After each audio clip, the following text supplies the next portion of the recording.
now we get this big payday. Of that payday, there's $370,000 that I had to pay out immediately to friends and family. And so, we walk away with whatever the delta is off that. And one of the first things I did was tithe off that income, right? Like we tried to be very consistent with that. And so we Amen. tithe off it. And so we're left with whatever it was like 1.2, something like that, million left over. And this Uh-huh. is like, I'm a millionaire, right? Like that had happened prior to VestRight. I was not in real estate at all. So I was not doing any type of real estate investing, didn't know anything about it, other than, buying and selling some houses that I've lived in, right? Besides that, I really hadn't been in real estate at all. I had investigated a number of different paths, but never really decided to do anything. And I was in IT. I was specifically on the infrastructure side of IT. So like all this AI stuff that you're seeing nowadays, I was like building all the foundations for that, all the frameworks for it. And so it was exciting. I've always loved IT since I was a young man. God has given me a gift for technology type stuff. And I recognized that at a very early age. And so I loved doing it, and I made really, really good money doing it. And I was like, you know what? I don't want to always work for somebody else. And so I'd always looked at some sort of strategy to get me to a place of saying, you know what? I don't have to work for somebody else. Like I can be my own boss. Uh-huh. And in steps, well, really, I had a property that I owned that was a bunch of land that I wanted to do something with, and I knew that it would probably make a really good subdivision, not knowing anything really. I just thought it would make a good subdivision. And so I was really trying to figure out like what can I do to make this property into a subdivision, and kind of in steps best right ultimately, right? I was perusing the internet really late at night one night when I couldn't sleep, and um, my wife was pregnant at the time, and I was in a different room because she was so uncomfortable and everything. You know how it goes, right? And I'm sitting there going through, and I'm on Facebook, and some ad pops up, and it's you talking about land and how to calculate how much density or how many lots a parcel can actually yield. And I was like, oh, this is cool. And so I started digging in, and ultimately I ended up calling your team and connecting into your program. So yeah. Okay. So fundamentally, I've always believed that if somebody else can do it, then I can do it. Okay. So Okay. that's a Good. fundamental belief that I have. So like if anybody else is out there doing it, like you get up in the morning and put your pants on the same way that I do, right? And so I Yep. believe that is like the only thing that would differentiate the two of us. And so Yeah. yeah, I can do it. If Cody can do it, I can do it. If David can do it, I can do it. And so on. I was consistently making around 300,000 a year, Okay. consistently. I mean, some years were a little better, but somewhere around that. So 300, that's a good day job, man. So, Great. talk about a man that is willing to get uncomfortable or is goes all in. Uh, so let's just guess that 6 months into it, you go full time, what we call LDP, land with development potential model. If you were to guess, how many hours do you feel like you were putting in a week or a month or whatever above and beyond your day job in that first 6 months? The challenge, so I just want to be clear about a little bit of a challenge for me guesstimating this. At the time, the job that I had was very undemanding, which was part of the reason that I was like needing to leave, is because there was little happening in the company, or in though I worked attached to a sales team.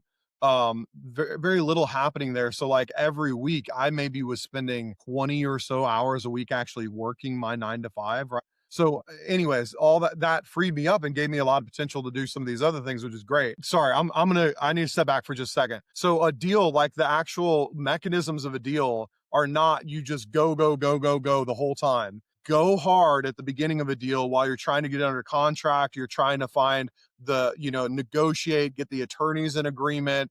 You're getting your engineer on board and all this stuff. Like you're pushing hard, and then it's a hurry up and wait situation for the most part, right? And so Yep. you're waiting, and all of a sudden something drops, and then you're another full court press as hard as you can for a couple weeks, and then it's like, okay, drop. Everybody just wait. And so there's a lot of that in this. So it's hard because it's so lumpy in that regard.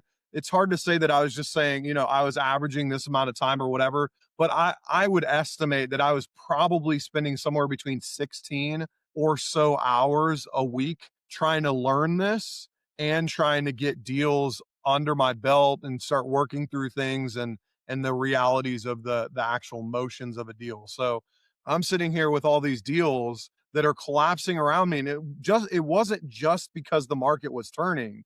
There are other dynamics in some of the deals as well.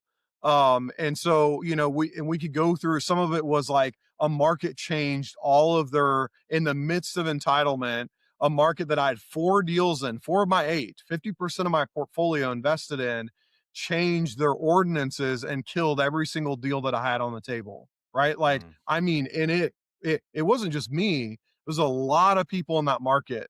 And all these deals required capital on my part. And so I'm mhm, out hundreds of thousands of dollars. So the first deal that I closed, I think we made like $1,000 on, and it was like not even enough to pay off all the debt that I had amassed at that point. Right.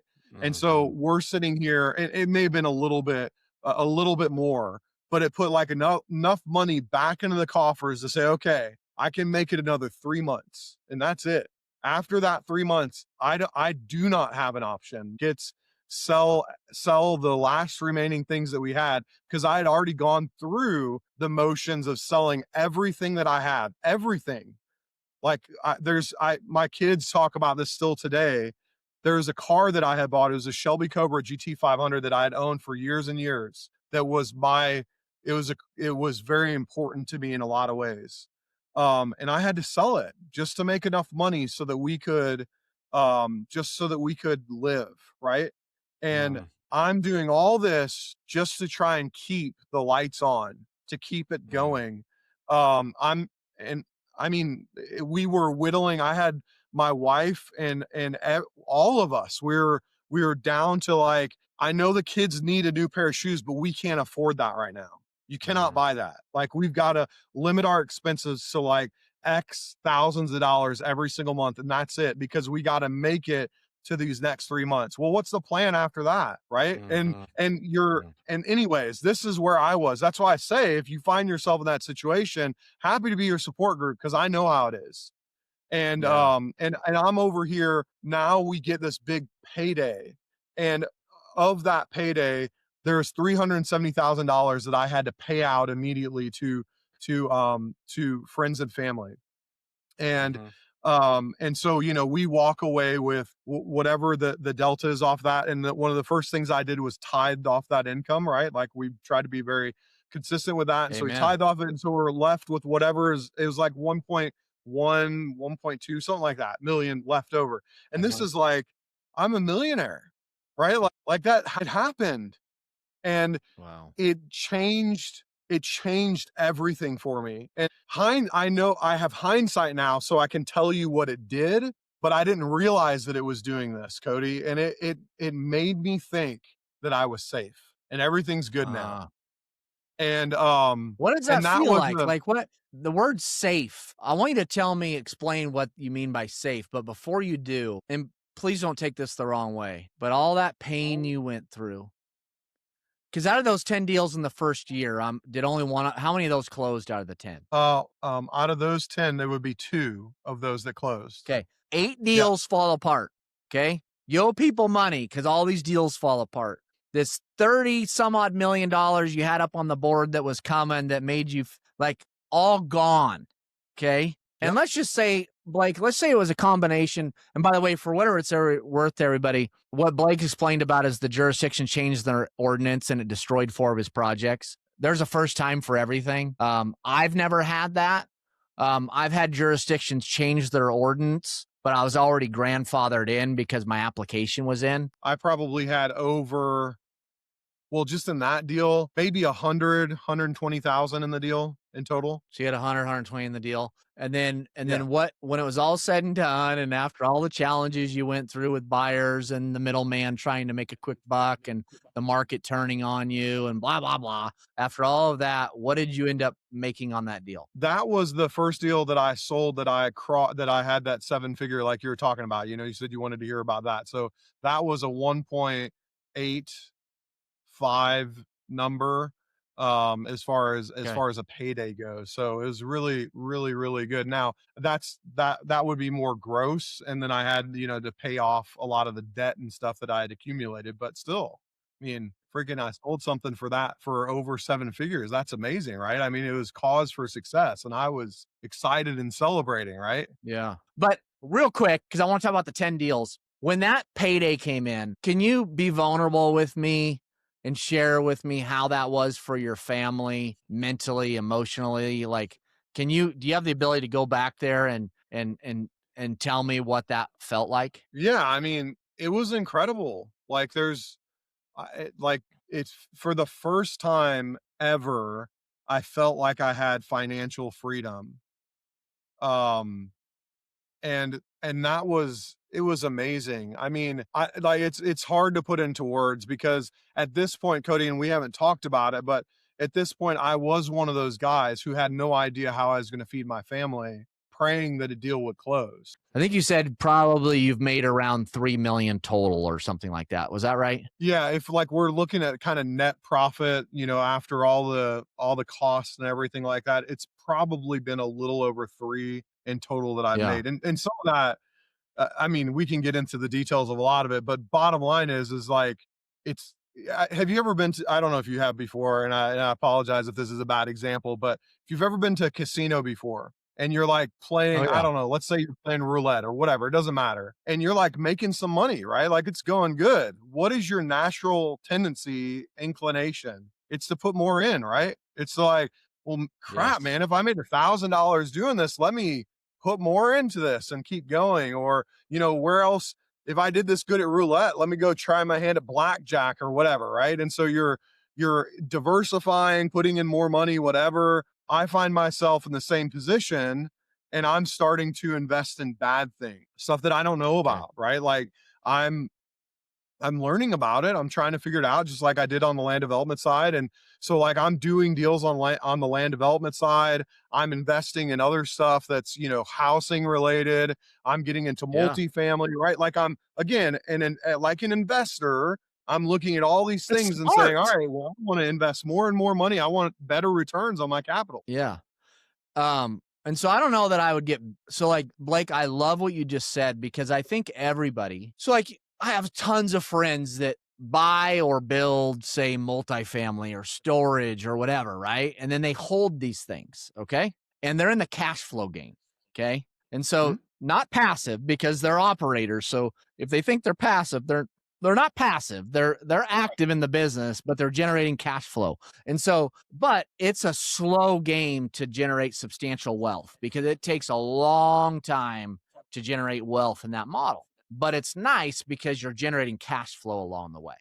All right, so let's close this out, Blake. If you were to close this out with one sentence or one paragraph or whatever it is that's on your heart or in your mind, what would you say? I would say first of all, Cody, I appreciate you. And whether you know it or sense it or feel it, I would not be where I am today without you doing what you've done. Not just building the course, but being personable, reaching out, being somebody who cares. Um, it matters. And so Thanks, I brother. appreciate that. I appreciate that. And and I'm thankful that you in a world of people in real estate investing, especially who are all trying to go out and get everything for in a me mentality, and they don't want to open up and give anything to anybody else. I'm thankful that you did. It's made a Mm. difference. I tell people the whole reason we started VestRight is because of what's on my wall, PIF, purpose, impact, fulfillment. VestRight is not a huge moneymaker for us, right? But it does bring us a tremendous amount of fulfillment. It does. Um, it's something that I'm proud of that'll be a part of my legacy. Um, and so I think the more we can get legacy focused, the more impactful life can be.